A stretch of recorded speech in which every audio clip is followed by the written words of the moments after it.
ក៏ដូចជាសួស្តីអ្នកទាំងអស់គ្នាថ្ងៃនេះដែរគឺយើងមក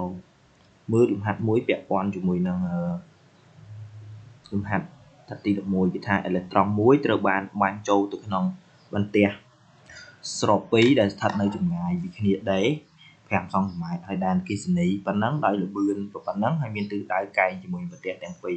ហើយគេឲ្យគណនាល្បឿនអេឡិចត្រូនចាញ់ពេលចេញពីដែនអគ្គិសនីហើយបន្តមកទៀតគឺគណនារយៈពេលដែលអេឡិចត្រូនធ្វើចលនាចន្លោះបន្ទះលោហៈទាំងពីរគេឲ្យម៉ាសអេឡិចត្រូននិងបន្ទុករបស់អេឡិចត្រូនឥឡូវយើងមកមើលដំណោះស្រាយទាំងអស់គ្នា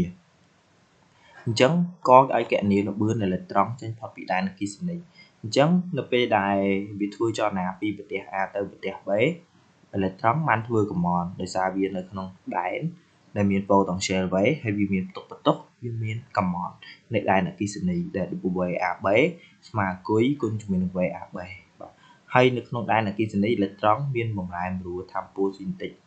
បាទដែលដាការ1/2 mv ការ៉េដក1/2 mv 0ការ៉េអញ្ចឹងតាមទិសបត់កំណនឹងថាមពល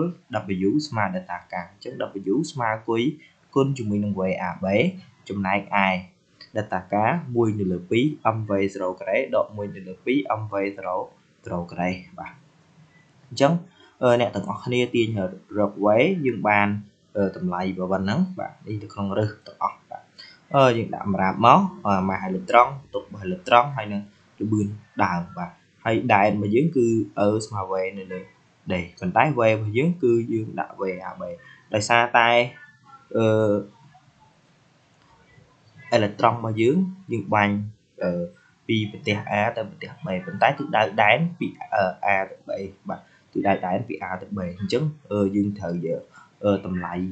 VAB គឺវាដក VBA បាទគឺវាដកនោះមានន័យថា potential វាបើយើងបដូរត្រឡប់ប៉ូលត្រូវមានសញ្ញាដកបាទដកតម្លៃ 50V បាទយើងគណនាចូលទៅបន្ទុកនេះយកដាក់តម្លៃដាច់ខាតទេបាទអញ្ចឹងយើងវាដកបូកបាទអញ្ចឹងយើងគណនាបានល្បឿនរបស់យើង 4.31 គុណនឹង10សេគុណ6ម៉ែត្រក្នុង1វិនាទីបាទអញ្ចឹងត្រង់កន្លែងនេះគឺមានន័យថាអេឡិចត្រូនគឺយើងបាញ់ពី A ទៅ B បាទប៉ុន្តែដែនរបស់យើងគឺពីអញ្ចឹងមានន័យថាអានេះគឺបន្ទះវាគឺបូកអាខាងនេះគឺបន្ទះដកបាទបូកដកអញ្ចឹងមានន័យថា VA របស់យើងវាទៅជាង VB ឬ VB គោល VB ធំជាង VA បាទ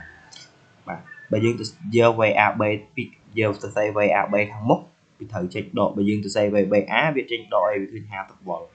មានន័យថាអញ្ចឹងណាបាទអញ្ចឹងគណនារយៈពេលដែលអេឡិចត្រូនបាទតែវាប្រើរយៈពេលចន្លោះបន្ទះលោហៈទាំងពីរហ្នឹងអញ្ចឹងអេឡិចត្រូនរងនៅកម្លាំងអគ្គិសនី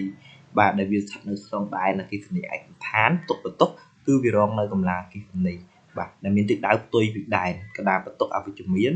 ដែននឹងកម្លាំងមានទិសដៅផ្ទុយគ្នាអញ្ចឹងវាធ្វើចលនាទោសស្មើ V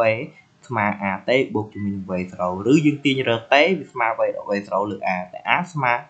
S នៅលើ M ជា ME S ស្មើតម្លៃលេខខាត់គុយ E នៅលើ M បាទតែ E ស្មើ V លើ D ទៀតអញ្ចឹងយើងជំនួសចូលទៅបាទយើងជំនួសចូល A យើងជំនួសដោយតម្លៃប៉ុណ្ណេះជួសចូលទៅតែបានរូបមន្តប៉ុណ្ណឹងហើយយើងស្រង់សម្រាប់ឲ្យអស់មកហើយយើងធ្វើការគណនាបានតម្លៃតែវា 2.45 គុណ10សេគុណដក14វិនាទី